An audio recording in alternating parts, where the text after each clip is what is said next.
Oke, bismillah. Assalamualaikum warahmatullahi wabarakatuh. Bismillahirrahmanirrahim.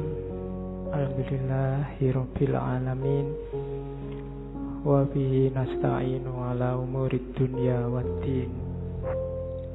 Allahumma sholli wa sallim wa barik ala habibina wa syafi'ina sayyidina wa maulana Muhammadin wa ala alihi wa ashabihi wa ala manittaba'a huda ila yaumiddin. Amma ba'du. Bismillah. Mari kita lanjutkan ngaji filsafat kita. Malam ini tema terakhir untuk bulan Februari dalam tema cinta.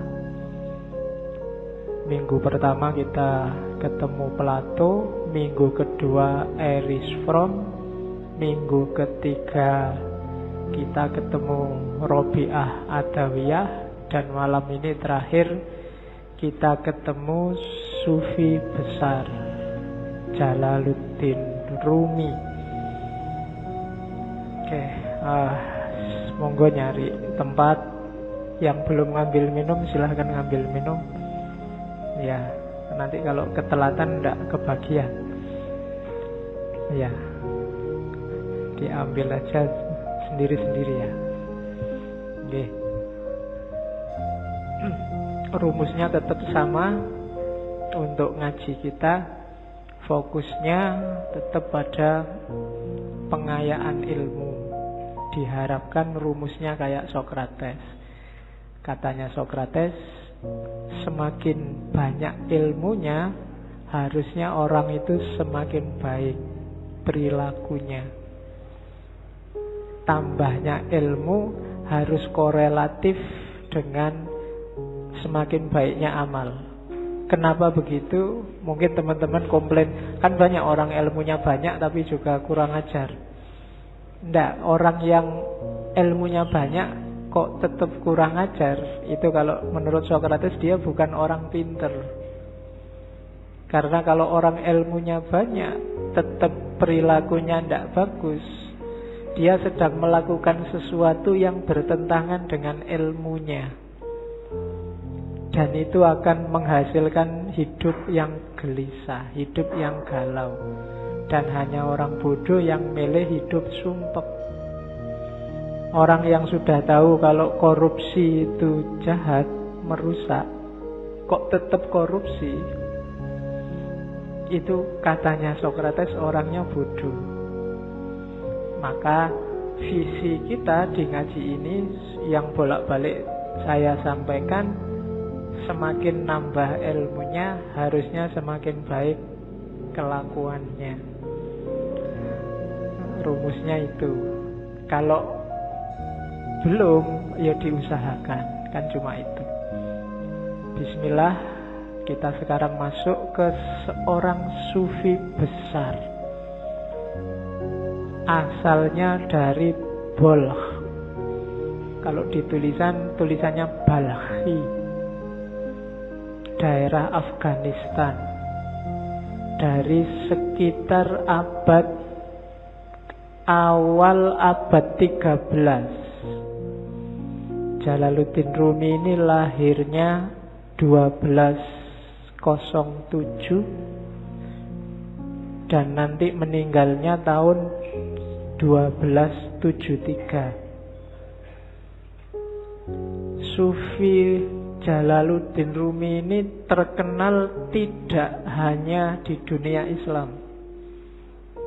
Orang Barat juga banyak yang jatuh cinta sama Jalaluddin Rumi. Dulu tahun 2007, waktu PBB 2007 800 tahun peringatannya Rumi, itu UNESCO PBB mencanangkan tahun 2007 adalah tahun Jalaluddin Rumi. Jadi orang Barat aja banyak yang jatuh cinta, padahal kita banyak yang gak kenal sama Jalaluddin Rumi. Jangan-jangan orang luar lebih mengapresiasi. Dan Sejauh yang saya tahu, muka kita umat Islam itu banyak diselamatkan oleh beliau-beliau ini. Stigma-stigma negatif Islam yang teroris, Islam yang ngamuan, itu menjawabnya mudah karena ada orang-orang seperti Jalaluddin Rumi ini. Jadi kalau ada yang ngomong, oh Islam itu ngamuan, oh enggak, coba dilihat Rumi itu. Kebetulan nama ini diakui. Bahkan Paus Yohanes ke-23 itu menghormati Rumi. Dia bilang, kalau di hadapan Rumi saya harus tunduk dan patuh. Itu mereka. Dan jangan lagi tokoh-tokoh Muslim seperti Iqbal, termasuk juga tokoh Hindu seperti Gandhi, itu idolanya juga Rumi. Di masjid ini juga Rumi kan kita kaji bareng Cak Kus. Ya, semoga, makanya kok lama sekali ya ngaji filsafat nggak ngangkat-ngangkat Rumi. Loh, tiap sekian minggu kalian kan sudah ketemu Rumi. Cuma karena banyak yang minta, ya sudahlah saya angkat di filsafat cintanya. Sebenarnya banyak gagasan-gagasan original dari Rumi, cuma malam ini kita ngomong cintanya saja. Rumi ini ayahnya sendiri itu seorang wali, seorang ulama. Gelarnya Sultanul Ulama. Namanya Syekh Bahauddin Walad. Aslinya dari Balkh, Afghanistan. Afghanistan zaman dulu itu kan masuk wilayahnya Persia. Cuma waktu Rumi umur 3 tahun, Syekh Bahauddin Walad dan keluarga ini pindah ke Konya.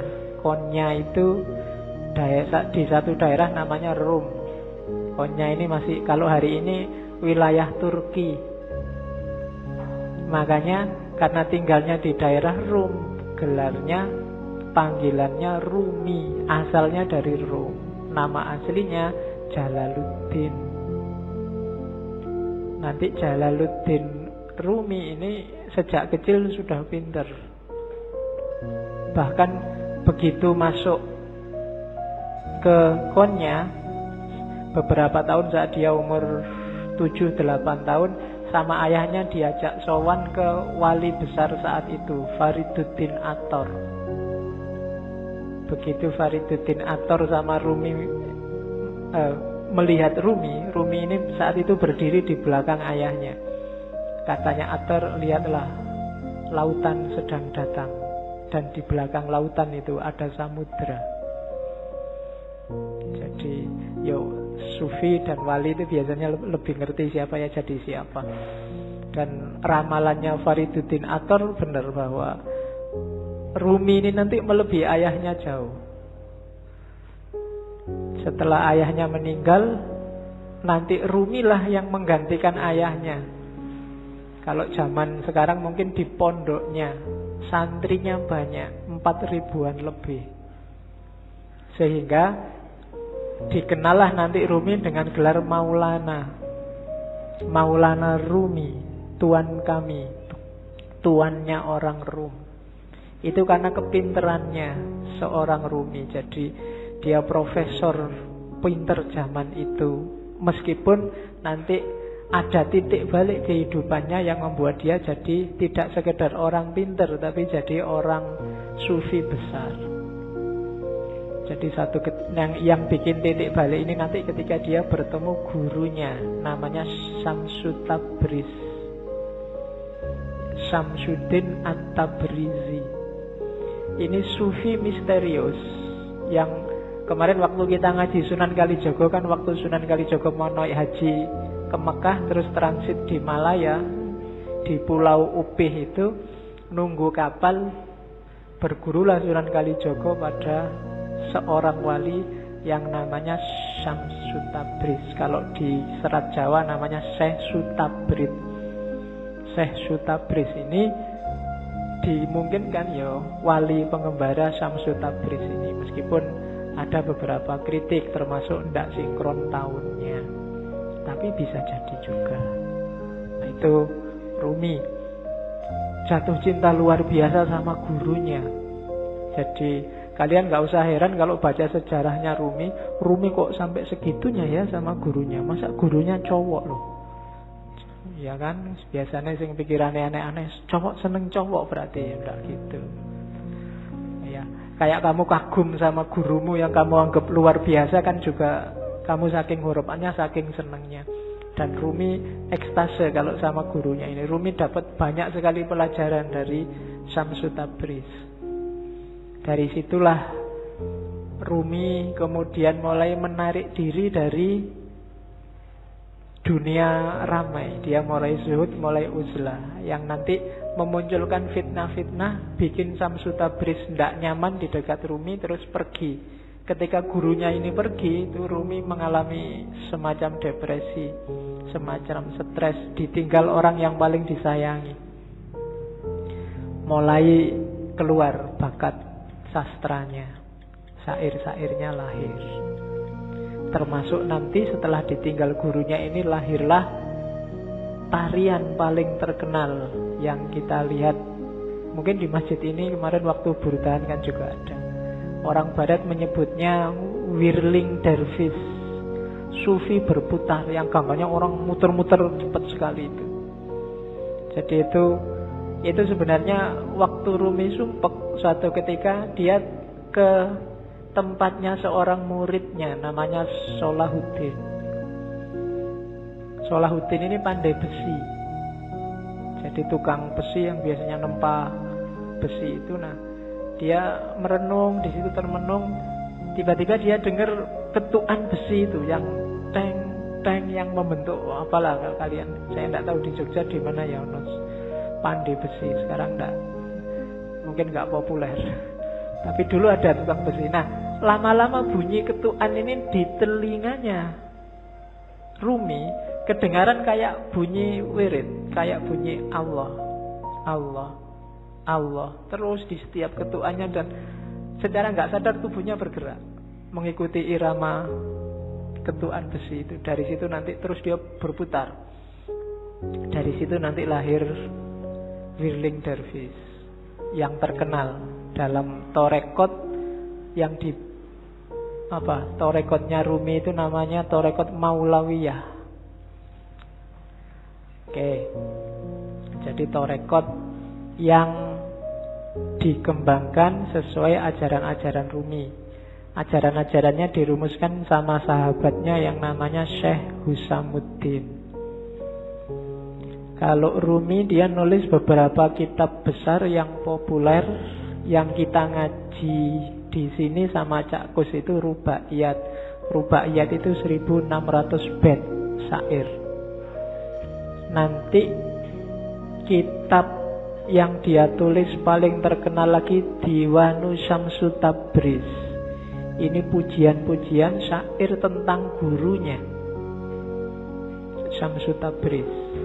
Tentang gurunya juga dia tidak cuma nulis diwan, tapi nulis maqalatus Syamsu Tabriz.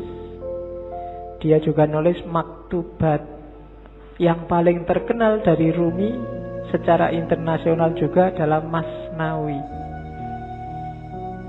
Masnawi ini bagi beberapa tokoh disebut Qur'annya Persia, karena ditulis awal pakai bahasa Persia. 25.000 bait syair didiktekan pada sahabatnya Syekh Husamuddin dalam jangka kurang lebih 15 tahun. Meskipun enggak secara kontinu di tahun-tahun terakhir kehidupannya Rumi. Itu untuk menutupi kerinduannya pada gurunya. Syekh Husamuddin ini sahabatnya yang bertugas mencatat syair-syairnya Rumi. Jangan salah, Rumi itu kalau bersyair enggak pakai mikir, enggak pakai nulis. Namanya bil bidah. Jadi kayak orang ngomong tiba-tiba keluarnya syair aja. Jadi dia tidak pakai, kayak kalian kan bikin puisi sak garis keliru dicoret, dihapus, ganti lagi. Kurang indah dihapus. Enggak, kalau Rumi namanya bil bidah, secara langsung. Badihi itu kan langsung. Jadi begitu dia ekstase dia ngomong dan muridnya mencatat. Dari situ lahirlah Masnawi yang 25.000 bait syair. Dan syairnya itu kalau Mas Nawi coba sekali-sekali dibaca. Saya tahu teman-teman akrab enggak ya dengan warisan-warisan semacam ini. Saya dulu zaman mahasiswa sukanya yang terjemahannya Nicholson itu. Nicholson aja menerjemahnya panjang, hampir 25 tahun. Menerjemah karyanya Rumi mulai 1925 sampai 1950. Orientalis itu mau sekian puluh tahun menggeluti karya umat Islam. Jangan dibandingkan sama kita. Ya, nanti kita malu. Kita kan bisanya cuma marah-marahin orientalis. Padahal kita tidak mau setekun orientalis untuk belajar Islam. Itu kelebihan kita hari ini. Ya, kita kan senengannya nesu. Kalau ada yang nggak cocok dikit marah-marah. Kemarin saya waktu di Jakarta ada wartawan yang tanya, Pak Faiz, ngaji filsafat itu kitabnya apa? Tidak ada kitabnya. Lah kok tidak ada kitabnya? Ya memang tidak ada. Lah terus pakai apa? Tak bilangin kitabnya itu kitab cahaya. Kan kitabnya cahaya toh kita. Iya. Jadi terus yang datang itu siapa aja kan? Biasa tak pakai guyon itu kan. Yang datang ke sini itu semuanya bercahaya. Karena senengannya pegang HP, dipegang wajahnya bercahaya semua. Ada yang tanya gitu. Ya kemarin saya waktu sama Pak Said Akil itu kan terus gimana ya Pak solusinya, ada hoax, ada berita palsu itu kan di panel sama banyak tokoh yang lain. Solusinya banyak tapi ya masih sumpek aja. Akhirnya terakhir, kata-kata terakhir Pak Faiz gimana? Gimana kalau kita berdoa saja? Doa kita itu selama ini kurang. Kita kan biasanya doanya Rabbana atina fid dunya hasanah wa fil akhirati hasanah. Sekarang dunianya tambah satu lagi, dunia maya. Itu kan kita kan bingung hari ini gara-gara dunia maya. Jadi gimana Pak Yai Said kalau doanya sekarang kita tambah ya Rabbana atina fid dunya hasanah wa fid dunya maya hasanah wa fil akhirati hasanah. Wong Jakarta bingung iki ayo opo. Oke, terus. Jadi Rumi seperti itulah sosoknya. Kalau dari sisi fikih Rumi ini Hanafiyah, bukan Syafi'iyah. Kalau dari sisi kalam Rumi ini Maturidi, Sunni jelas. Jadi di antara sufi besar, kebanggaannya orang Sunni itu Jalaluddin Rumi. Ada satu kisah yang saya suka waktu Rumi berguru sama Syamsul Tabriz. Satu ketika gurunya ini kan wali itu kan so aneh-aneh. Satu ketika Rumi, kita malam-malam ngobrol gini kan enaknya sambil minum ya. Mbok tolong kamu beliin tuak, beliin arak, nanti kita minum bareng-bareng. Rumi heran, sampean ini sehat Pak Guru? Kan kamu sering gitu hari ini kan, Anda sehat? Mesti gitu. Ya. Sekarang kan sering kamu disindir gitu kan, di WA di Facebook kan mesti gitu. Anda sehat? Yang paling banyak sekarang Anda Muslim? Mesti gitu.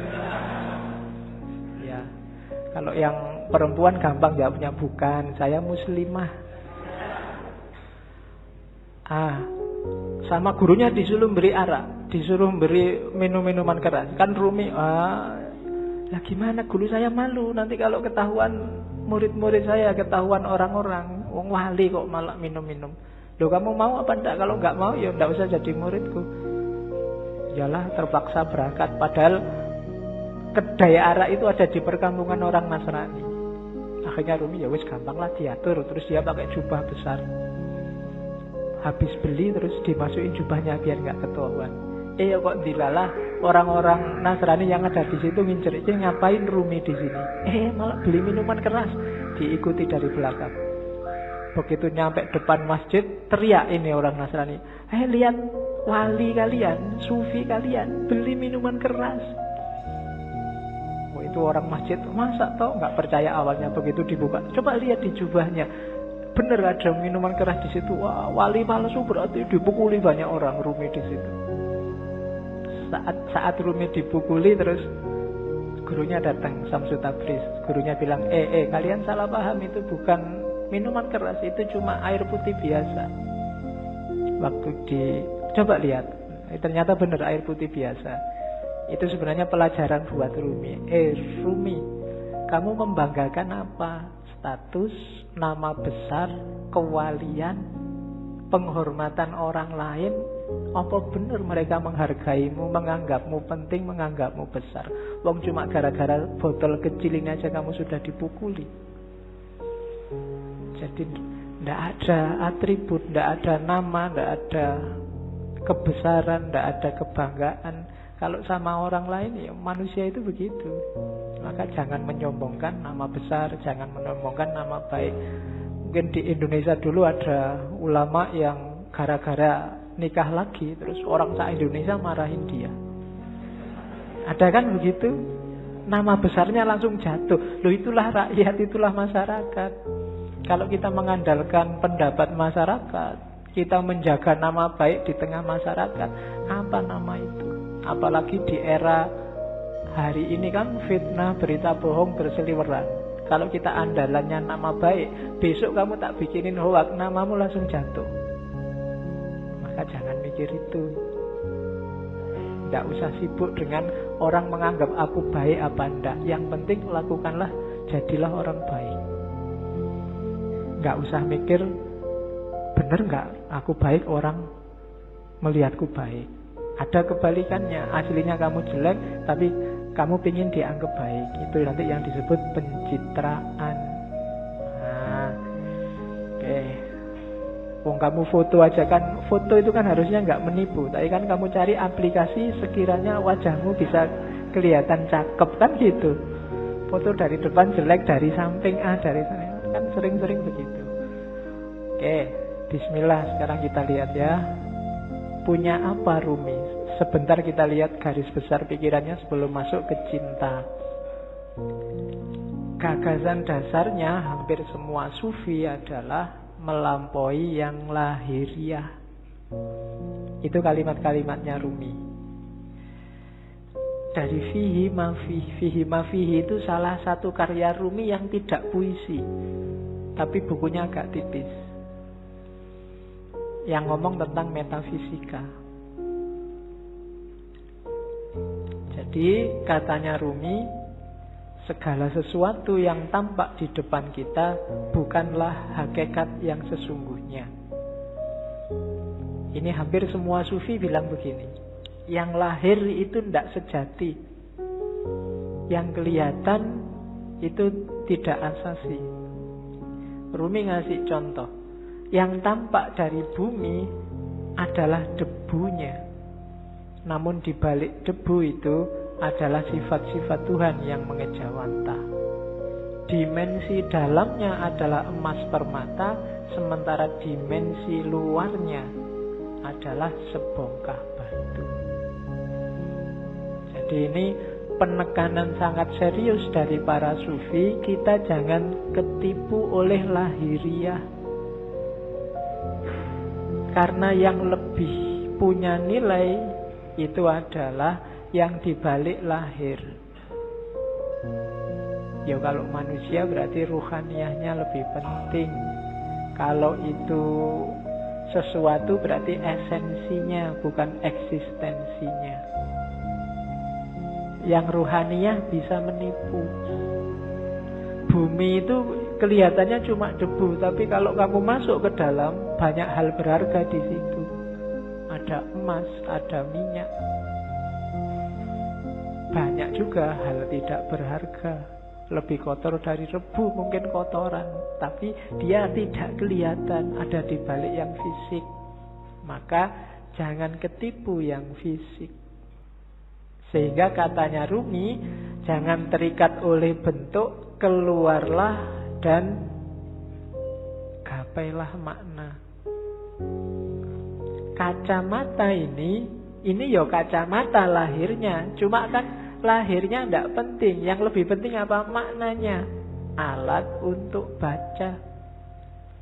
Kalau cuma lahirnya ya cuma kaca sama plastik sama itu. Dia jadi bermakna karena apa? Ada sesuatu yang dikandung di balik yang fisik apa, dia bisa dipakai untuk baca. Itulah makna. Atau mungkin pas apa? Kamu gatel terus dipakai untuk garuk-garuk. Ini kan makna namanya. Kelihatannya tidak penting, tapi dia maknanya apa itu lebih penting. Teh ini misalnya, ini kan minum biar kamu hausnya hilang. Menghilangkan haus itu makna dibalik barang yang warnanya coklat ini. Itu lebih penting. Jadi haus yang hilang itu lebih penting daripada teh yang warnanya coklat ini. Jadi bukan tehnya, kualitas apapun teh misalnya, kok tidak bisa menghilangkan haus ya, kamu tidak nganggap penting, mungkin tidak kamu minum. Bismillah ya, dicoba ya menghilangkan haus benar apa. Oke, tidak usah dijawab. Kamu nunggu aku ngomong menghilangkan haus apa enggak ya? Ya mesti wae, masuk kamu umur berapa baru paham kalau teh menghilangkan haus. Oke ya, yang terakhir itu bagus. Hati-hati, jangan tertipu. Banyak hal yang kau anggap sebagai penyebab sebenarnya adalah hijab. Ini penting. Banyak hal lahir, yang lahir ya, karena ini ngomong yang lahir sama yang batin. Yang lahiriah, yang kelihatan, kita nganggapnya ini sebab. Baju membuat kita ganteng. Kemudian amal baik membuat kita masuk surga. Macam-macam yang lahir-lahir ya. Katanya Rumi, hati-hati. Yang kita anggap sebab sering-sering malah jadi hijab. Hijab itu sesuatu yang menghalangi kita, malah menjauhkan kita dari Allah. Banyak hal yang kita anggap, oh gara-gara amalku yang ini loh, sekarang aku jadi tentrem hidupku. Seolah-olah kamu yang bikin hidupmu tentrem dengan kamu beramal. Allah tidak main di situ. Itu yang disebut hijab. Perannya Allah kamu hilangkan. Kamu menjauh dari Allah gara-gara yang kamu anggap sebab tadi. Gara-gara amalku ini sekarang rezekiku berkali lipat. Amalmu itu kan sebab. Itu loh. Kamu nganggap dengan kamu beramal terus Allah ngasih kamu. Jadi kayak kamu bisa merintah Allah. Ini hijab kalau bahasanya Rumi. Bikin kamu malah jauh dari Allah. Seolah-olah kamu yang mengatur ceritanya. Padahal bukan. Kan sering ya yang ceramah-ceramah, mari kita sedekah sekian, nanti baliknya sekian. Ya, dompet, mana dompet? Harus gitu. Sering-sering. Nah, enggak. Iya mungkin begitu, tapi jangan dianggap sebabnya itu. Terserah Allah lah. Misalnya Allah menjanjikan 7.000 terus kamu cuma dikasih 5.000, apa ya? Kamu bisa komplain. Atau ayatnya bilang 7.000 terus kamu dikasih 700.000, kan ya enggak suka-suka Allah. Amalmu bukan sebabnya.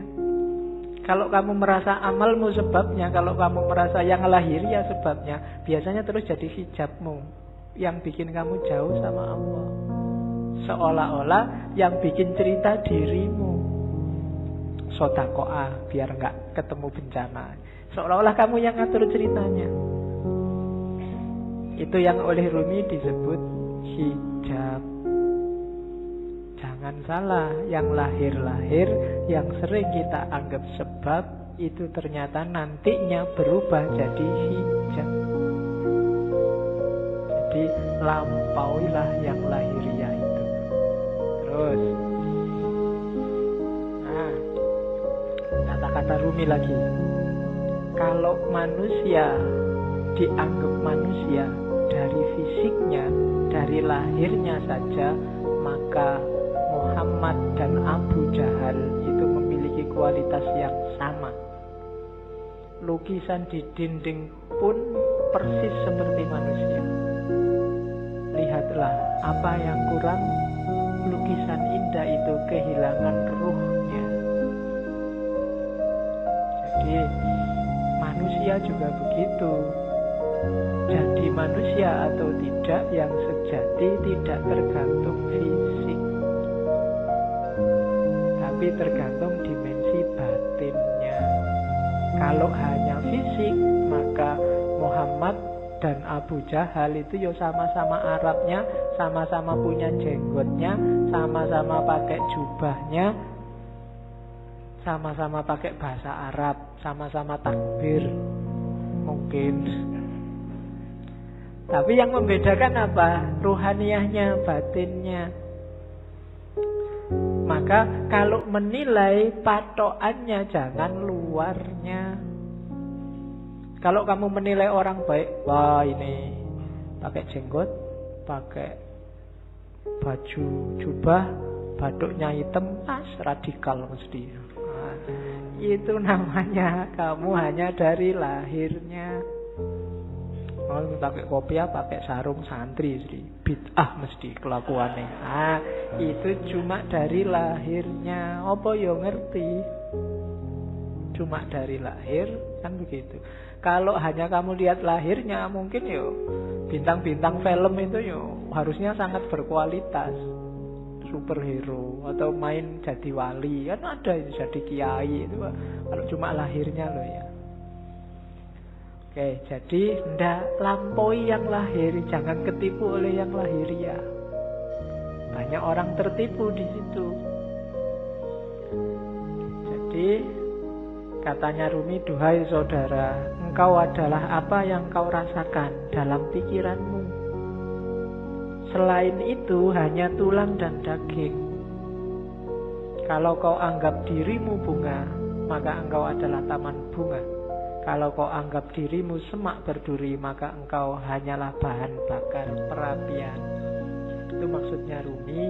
Ayo kita garap wilayah batin kita. Kamu nganggap dirimu hari ini apa? Sebagai manusia. Jangan berhenti di kulit dan daging. Jangan sibuk mikir, aku sudah ganteng apa belum ya? Hari ini kayak gimana kelakuanku yang fisik-fisik, enggak. Coba dilihat batinnya dulu, dibereskan. Kalau yang dalam sudah beres, keluarnya pasti bagus. Itu maunya Rumi. Kalau dalamnya masih belum beres, ya susah. Jadi lampaui dulu yang lahir. Oke. Bahkan banyak amalan-amalan ibadah lahir di banyak hadis jadi tidak bernilai ketika batinnya tidak ikut.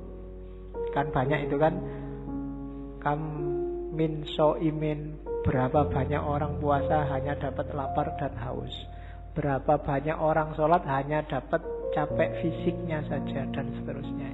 Itu berarti apa? Kualitas lahirnya beres, tapi kualitas batinnya belum. Puasa tapi tidak ada menahan dirinya, kan itu yang di hadis itu maksudnya. Ya bener, nggak makan, nggak minum dari pagi sampai maghrib, tapi aspek menahan dirinya nggak ada. Misalnya sejak pagi sampai maghrib nonton TV terus, jalan-jalan di mall matanya masih ke kiri ke kanan, itu kan tidak ada aspek menahan dirinya, maka dapatnya cuma lapar dan haus. Sholat juga begitu. Sholatnya di sini tapi pikirannya di komputer, pikirannya di HP, ada suara tweet-tweet, ada SMS ini mesti ada. Jadi fisikmu ada di sini tapi pikiranmu di sana. Sholatmu tidak ada ruhnya. Bilang Allahu Akbar tapi otomatis kayak robot. Baca Fatihah tapi Fatihahnya tidak hadir dalam dirimu. Itu persis kayak HP-mu yang bisa ngaji, tidak ada ruhnya. Ya, mungkin dulu pernah tak ceritain ya, ada yang tanya pada Kiai, Pak, HP yang bisa ngaji itu kalau dibawa ke WC kira-kira boleh tidak Pak? Kan itu Quran. Jawabannya susah. Ada kiai ulama Arab yang jawab boleh. Kenapa? Asal di WC gak disetel. ngajinya. Enggak kamu sambil di WC terus ngaji bismillah, enggak boleh. Tapi kalau ada aja dalam hati enggak apa-apa. Analoginya apa? Pikiranmu. Kamu hafal Fatihah enggak? Hafal. Berarti di kepalamu ada Fatihahnya. Wong hafal. Kalau kamu masuk WC, masuk hafalannya mau dibuang kan enggak? Berarti tulisannya ada, hafalannya aja masuk WC, asal enggak kamu bunyikan waktu di dalam WC. Nah, itu HP-nya saja itu kan tidak ada ruhnya. Jadi kalau kamu ngaji, kalau kamu sholat, ketika jiwamu nggak hadir, batinmu nggak hadir, ya cuma dapat wadahnya saja, tidak ada isinya. Bahkan mungkin lebih bagus HP-mu, tartilnya jelas. Iya, kalau kamu ngaji dewe kan masih pelekak-pelekuk. Nah, jadi rumus pertama katanya Rumi, yuk dilampaui yang lahiriah. Jangan berhenti hanya sudah bisa melakukan amal-amal lahir, dibereskan dulu yang batin. Oke, rumus selanjutnya. Ini sebelum cinta ya, belum, biar nanti paham apa maunya Rumi. Ini sama kayak banyak sufi yang lain. Katanya Rumi, manusia ini jagat kecil. Bahasa filsafatnya mikrokosmos, alam sohir. Alam semesta ini alam kabir. Dalam diri mikrokosmos ada makrokosmos, dalam dirimu terkandung semua unsur-unsur alam semesta. Makanya Al-Quran menyuruh, lihatlah sekelilingmu dan lihatlah dirimu sendiri. Karena dalam diri kita, apa yang ada di alam, dalam diri kita ada, dalam bentuk mini. Unsur-unsur alam apa saja itu sebenarnya ada. Mineral kah, air, api, udara, tanah, ada semua dalam diri kita. Jadi kita ini mikrokosmos. Maka pertama-tama pahamilah dirimu, kenali dirimu, lihatlah ke dalam. Nah, kalau sudah paham diri kita, kita akan paham alam semesta. Karena dalam diri kita ada seluruh alam semesta. Kalau kita sudah paham alam semesta, kita akan paham Allah. Karena alam semesta ini manifestasi dari sifat-sifat Allah semuanya, A sampai Z. Makanya ada hadis yang bilang, man arofa nafsahu faqad arofa rabbahu. Barang siapa kenal dirinya, dia akan kenal Tuhannya. Rumusnya apa? Dalam diri kita ada alam semesta, makrokosmos. Makanya kita disebut mikrokosmos. Begitu kita paham makrokosmos dan mikrokosmos, kita akan paham tentang Tuhan. Kenapa? Karena alam semesta ini isinya adalah manifestasi dari semua sifat-sifat Tuhan. Tuhan yang penyayang, Tuhan yang pemaaf, Tuhan yang teliti, Tuhan yang maha adil, dan seterusnya. Itu kan ada di alam semesta ini. Keadilannya, sayangnya, dan seterusnya itu kan bisa kita lihat di jagat besar, termasuk jagat kecil diri kita sendiri. Betapa telitinya Allah. Misalnya matahari itu kalau lebih dekat 10 cm aja dari bumi tidak akan kuat, dia akan terbakar dan kalian tidak bisa hidup. Atau dia lebih jauh 10 cm saja, bumi juga tidak akan ada kehidupan, pasti akan beku. Kok matahari bisa pas begitu? Itu ketelitian Allah. Tidak mungkin nggak sengaja. Itu iseng aja, Pak, nggak sengaja. Tidak, itu Allah yang teliti. Tubuhmu kan juga teliti. Sikunya pas gini, coba sikunya di sini, mungkin kamu ya susah, ya kan? Kenapa yang tumbuh terus rambut ini kok nggak tumbuh terus? Kalau jenggot bisa panjang, tapi ini nggak bisa panjang, dan seterusnya. Itu kan ketelitian Allah. Dalam alam zohir dan alam kabir, kamu bisa membaca semua tanda itu dan menemukan Allah dan memahami Allah. Maka man arofa nafsahu faqad arofa rabbahu. Jadi manusia sebagai mikrokosmos dan makrokosmos. Maka hakikatnya kita dan alam itu levelnya sama. Jangan mengeksploitasi alam, jangan merusak. Itu apa? Karena ini bagian dari kita. termasuk dengan sesama. Kita dan masyarakat yang lain itu satu. Kita dan alam semesta itu satu. Hanya kita dalam bentuk mini. Oke, saya lanjutkan karena malam ini materinya agak banyak. Ini kalimat yang saya suka dari Rumi. Jangan engkau seperti iblis, hanya melihat air dan lumpur ketika memandang Adam. Lihatlah di balik lumpur beratus-ratus ribu taman yang indah.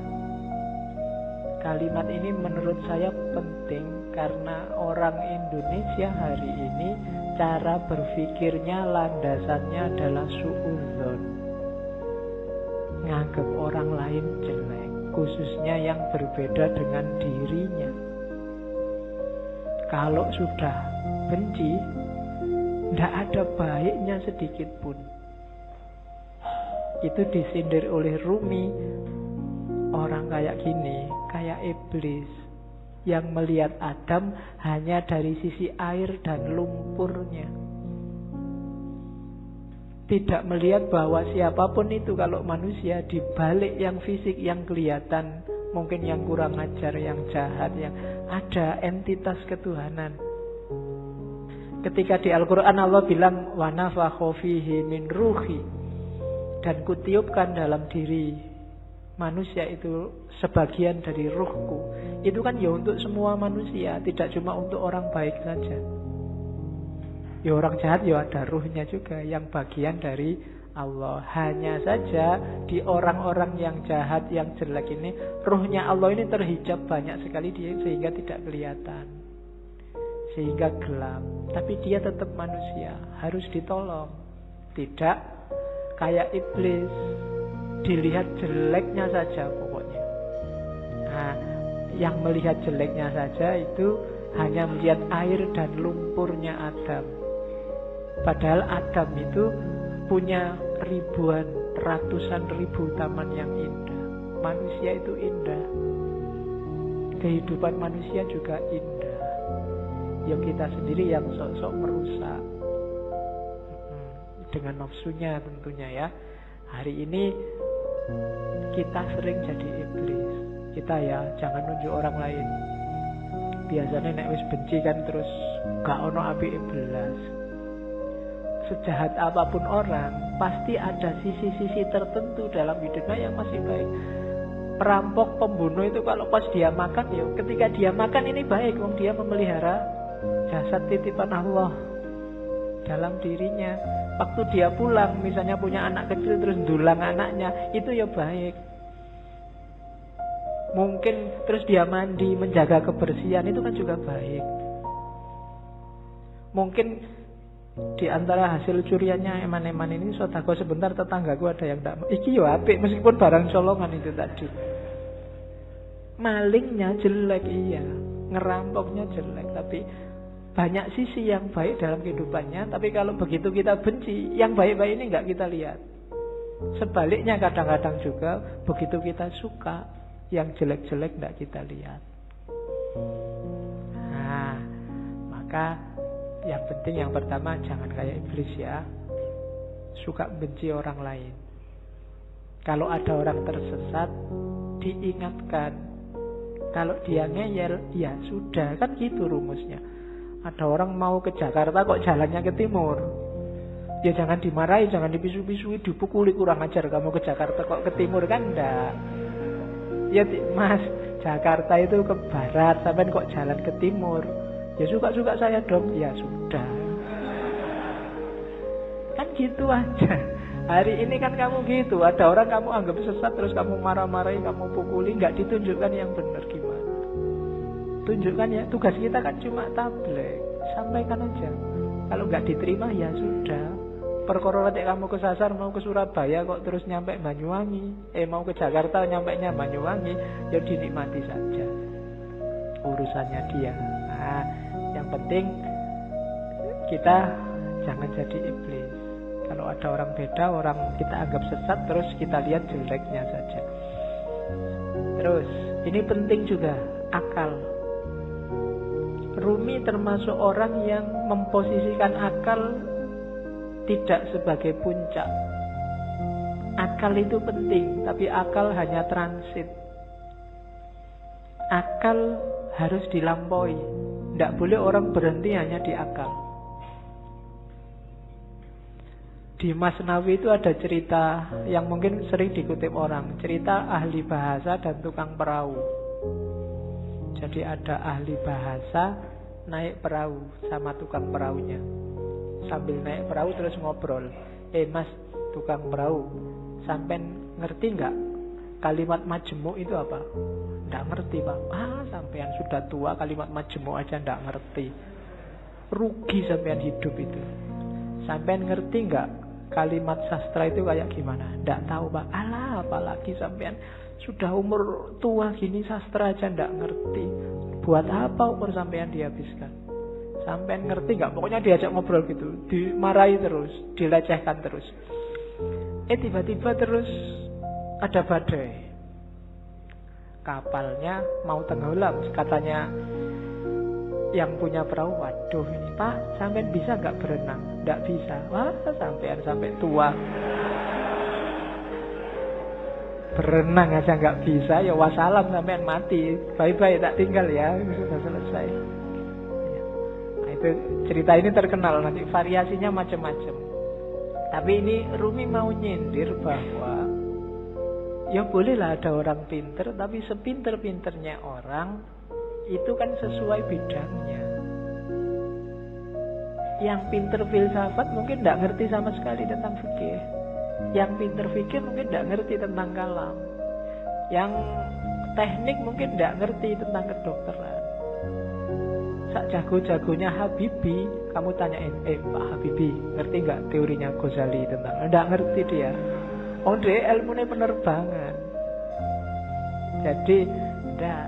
Maka orang pinter yang sombong itu janjane orang bodoh.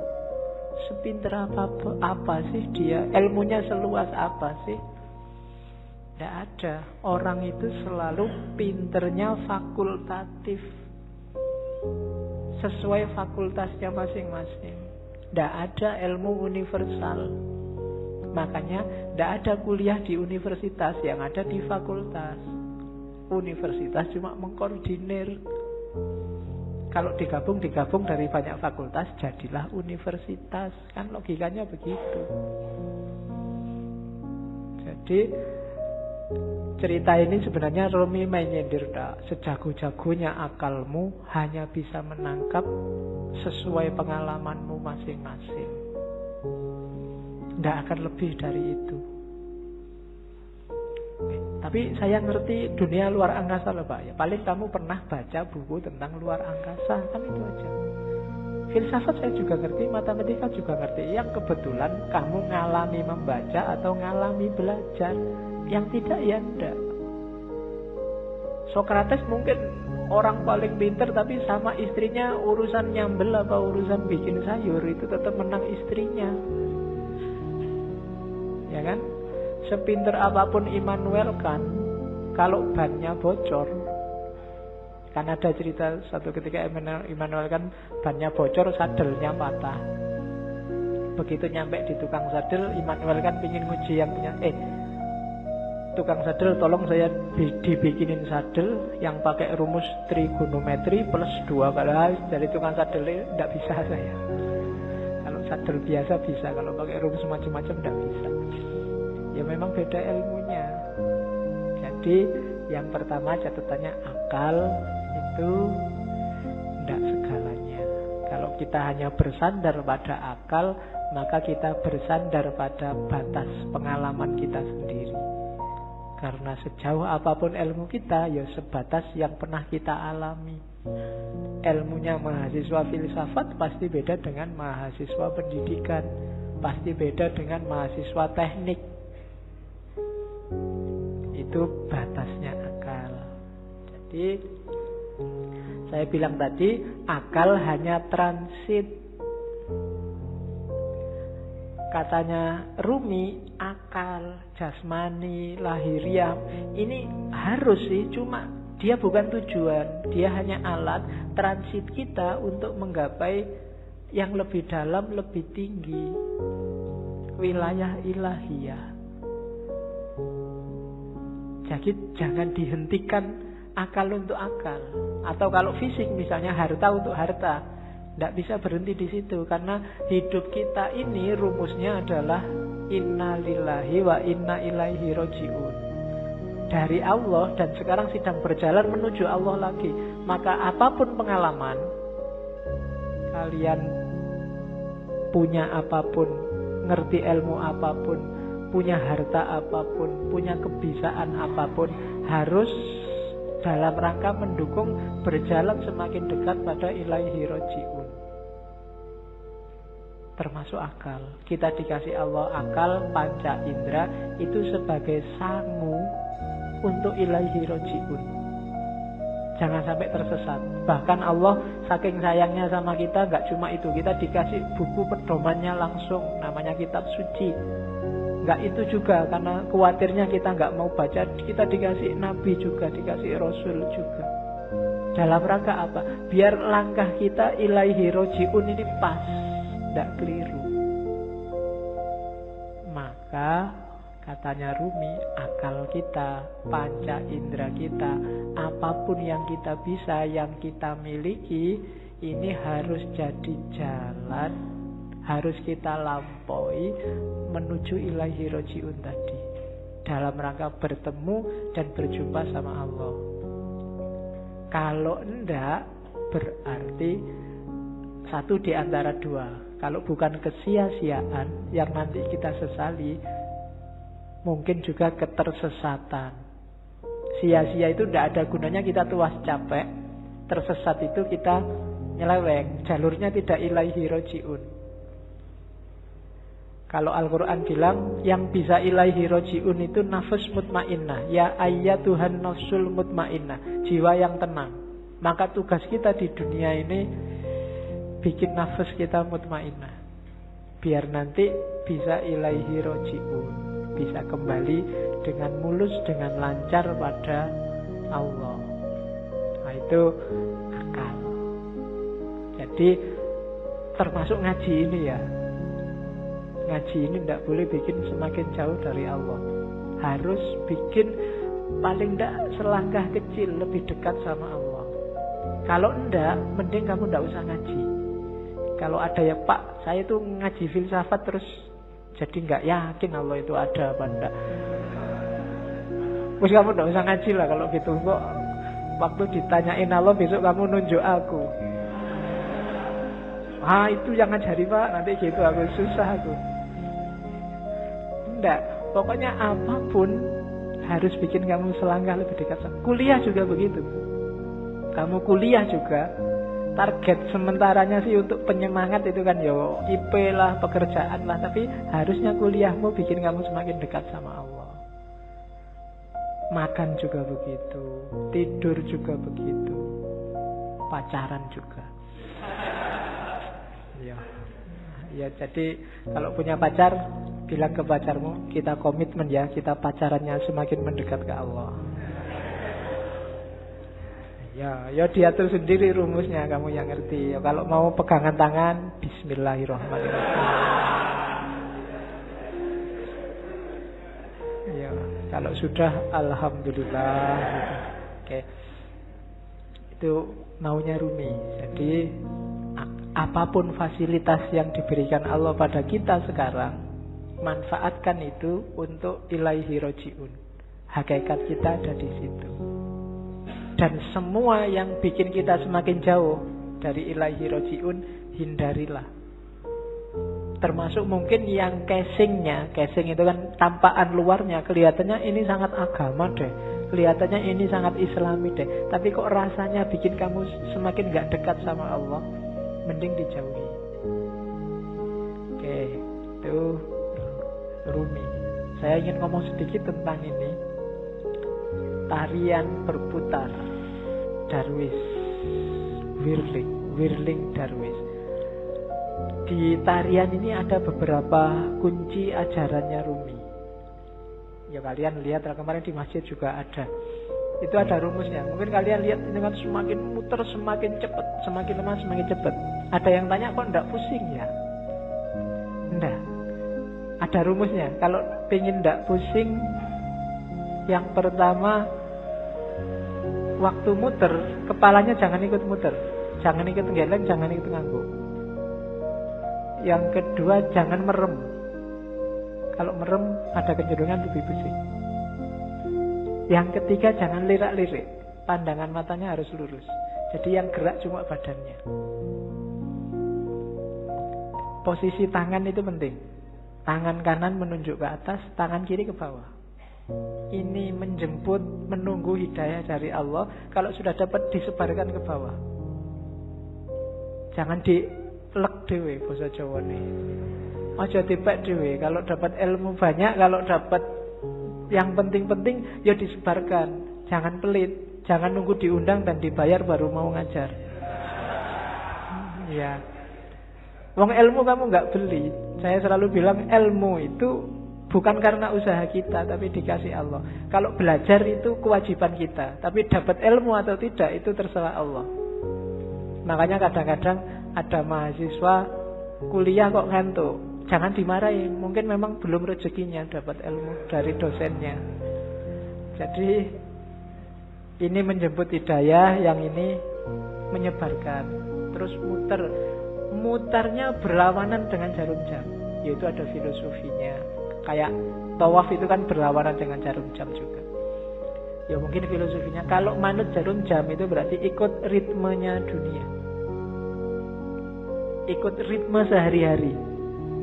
Tapi yang spiritual itu ritmenya dibalik. Kita geraknya tidak mendatar tapi ke atas. Saya sering ngasih ilustrasi. Kalau kamu sudah masang mur itu, kamu muternya kan harus berlawanan dari arah jarum jam, baru murnya lepas ke atas. Tapi begitu kamu searah jarum jam, murnya akan semakin mancep, semakin ke dalam. Maka tarian ini juga muternya berlawanan, biar ada energi vertikalnya, energi ke atasnya. Itu diantara rahasianya. Ada topinya. Topi ini kalau di Rumi, topi yang tinggi itu isyarat dari kuburan, makam, nisan. Maksudnya apa? Kuburan dari ego, kuburan dari nafsu, hasrat duniawi. Itu kan topi yang tidak keren sama sekali. Karena memang simbol dari nisan, simbol dari kuburan. Kamu jalan-jalan di mall pakai itu mesti dilihat banyak orang. Tidak keren. Karena memang simbolnya bukan simbol untuk keren-kerenan. Dia simbol dari ego. Terus baju putih itu ya ego yang sudah kamu kubur dalam dirimu, sekarang kasihlah yang putih, ditutupi oleh cahaya amal baik, kesucian. Nanti kalau pertunjukan biasanya ada fase ketika yang di tengah pakai jubah hitamnya dibuang. Nah, itu berarti membuang semua yang hitam-hitam, yang jelek-jelek, untuk lahir sendiri jadi putih. Terus nanti ada gerakan kayak orang kedinginan itu. Nah, ini gerakan menyatu. Angka 1, tauhid, dan seterusnya. Itu wawasan kecil aja. Jadi kamu jangan heran kalau ada jenis tari semacam itu.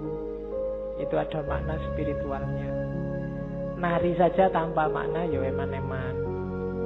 Yang lihat tari juga harusnya bisa ngambil makna. Kalau dalam sufi, jenis semacam ini namanya sama. Sama itu seni mendengarkan. Dengan mendengarkan terus kamu tergerak mengalami kedekatan sama Tuhan.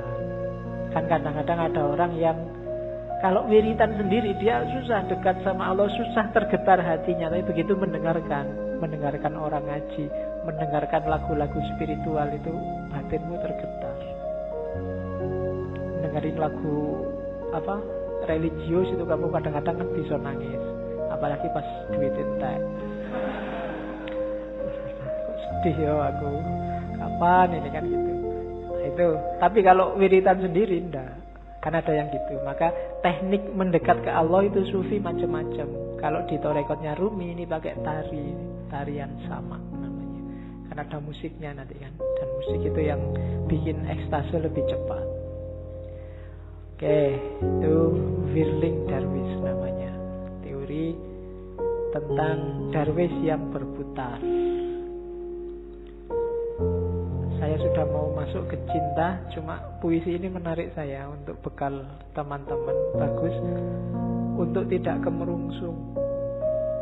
Banyak orang hari ini ketika kamu belajar ajarannya sufi terus, waduh berarti harus jadi sufi ini. Terus kamu besok wiritan terus, puasa terus 2 hari, tapi habis itu hari ketiga lagi, kumat lagi, terus lagi. Enggak. Katanya Rumi tidak begitu caranya, pelan-pelan, step by step. Jika engkau belum punya ilmu, hanya prasangka, ya milikilah prasangka yang baik tentang Tuhan. Begitulah caranya, katanya Rumi. Jika engkau hanya mampu merangkak, maka merangkaklah kepadanya. Gak usah nunggu pinter tasawuf, pinter ilmu kalam, pinter fikih baru mendekati Allah. Bisanya apa? Ya dengan itu kamu mendekat ke Allah. Jika engkau belum mampu berdoa dengan khusyuk, tetaplah persembahkan doamu yang kering, munafik, tanpa keyakinan itu. Karena Tuhan dengan rahmatnya akan tetap menerima mata uang palsu. Tidak apa-apa. Kan banyak kan sekarang doa itu tidak ada rasanya karena kamu sudah hafal. Saking hafalnya kan doa Bismillahirrahmanirrahim, alhamdulillah. Doa itu kan minta. Minta apa tidak jelas. Itu mungkin malaikat ya bingung, kamu itu minta apa? Jaluk kok sambil geremeng, sambil kadang yang jarinya sambil berdoa sambil jaluk tenan apa ya. Tapi tidak apa-apa katanya Rumi. Persembahkan saja doamu. Gusti Allah itu maha rahmat. Dengan rahmatnya dia tetap menerima mata uang palsumu. Ya. Dulu ada yang tanya ke saya, kenapa doanya orang Islam itu tidak terlalu manjur, lebih manjur doanya orang Cina. Karena orang Islam itu pasif kalau doa, nunggu, ya Allah kasih dong ya Allah. Kalau orang Cina maksa, ya Allah turunkan. Jadi akhirnya jatuh semua dari atas. Kamu kan nunggu buahnya jatuh. Kalau orang Cina jatuh dari atas. Oke. Jadi tidak apa-apa wis. Berdoa sebisamu. Ya agak palsu-palsu dikit, munafik-munafik dikit. Itu kan kering, munafik, tanpa keyakinan. Keyakinan itu penting loh dalam berdoa. Karena Allah menjawab doamu itu sejauh keyakinanmu. Saya sering bilang kan, kalau kamu berdoa, ya Allah semoga semester ini saya lulus kumlot, tapi kamu bisa ndak ya wong IPK ya ndak, kamu sendiri ragu-ragu ya ora dibales, kamu sendiri nggak yakin. Keyakinan itu penting. Pak, saya keyakinannya separuh, apa ndak usah berdoa saja? Ya berdoa saja, jangan khawatir. Allah tahu yang kamu mau. Berdoalah. Allah tetap mengakui meskipun uangmu palsu, sama Allah diterima aja, ndak apa-apa. Karena Allah sangat sayang sama kita. Jika engkau masih mempunyai 100 keraguan mengenai Tuhan, maka kurangilah menjadi 99 saja. Begitulah caranya, wahai pejalan. Jadi kalau kita masih tidak terlalu mantep keimanan kita selama ini, masih melanggar-melanggar, masih dosane oke, ya tidak apa-apa, dikurangi dikit-dikit. Ya 100% tidak mungkin lah ya. Dikurangi 1%, biar jiwamu terlatih. Kalau langsung dibuang semua, insya Allah gagal. Ya, saya langsung ingin ikhlas lillahi ta'ala, tidak ngejar surga Pak, tidak iso. Harus pelan-pelan. Terus biarpun telah 100 kali engkau ingkar janji, ayolah datanglah lagi. Gak usah malu-malu. Pak, dosa saya banyak Pak, saya harus datang lagi. Enggak Pak, datang lagi aja. Allah tidak akan nolak. Tidak ada kata terlambat. Jadi tempuhlah jalan itu.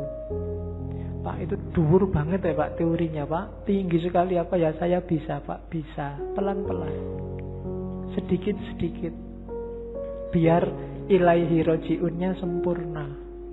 Eman-eman. Kalau nanti kamu tidak, nafasnya tidak mutmainnah, dilatih pelan-pelan. Pak saya itu susah ikhlas Pak. Kalau sedekah mesti pamrih Pak. Ya sementara pamrih dulu enggak apa-apa, tapi tetap sedekah. Nanti lama-lama latihan. Oke, jadi tempuhlah jalan itu. Jangan ragu-ragu. Jangan nunggu. Biasanya kelemahan yang muda-muda kayak teman-teman nunggu nanti besok kalau tua. Ya, kalau yang zaman muda ndak, yang tua kelihatannya lebih berat. Memulai dari tua itu susah. Karena orang yang sudah tua itu biasanya sudah keras cara berpikirnya. Kalau bahasa psikologinya sudah jadi, dia sudah mature, sudah mateng. Barang mateng itu satu-satunya yang bisa dilakukan adalah mempertahankan kematangan atau bosok. Apa bosok Indonesia bosok itu? Iya, busuk. Jadi kalau bisa terus-terusan bertahan di mateng. Kalau enggak ya lama-lama busuk itu apa? Pikirannya enggak laku. Kalau bahasa filsafatnya out of date, ketinggalan zaman. Dirubah susah. Makanya kadang-kadang orang itu sudah tua, umur 30 kok enggak kawin-kawin, itu biasanya malah susah, malah lama. Terlanjur matang. Iya. Iya. Peribahasanya kan begitu. Jodoh di tangan Tuhan, tapi umur 30 tahun ke atas Tuhan lepas tangan. Suruh nyari sendiri. Sudah capek Tuhan, nunggu sampai umur 30 kok nggak kawin-kawin. Oke. Terus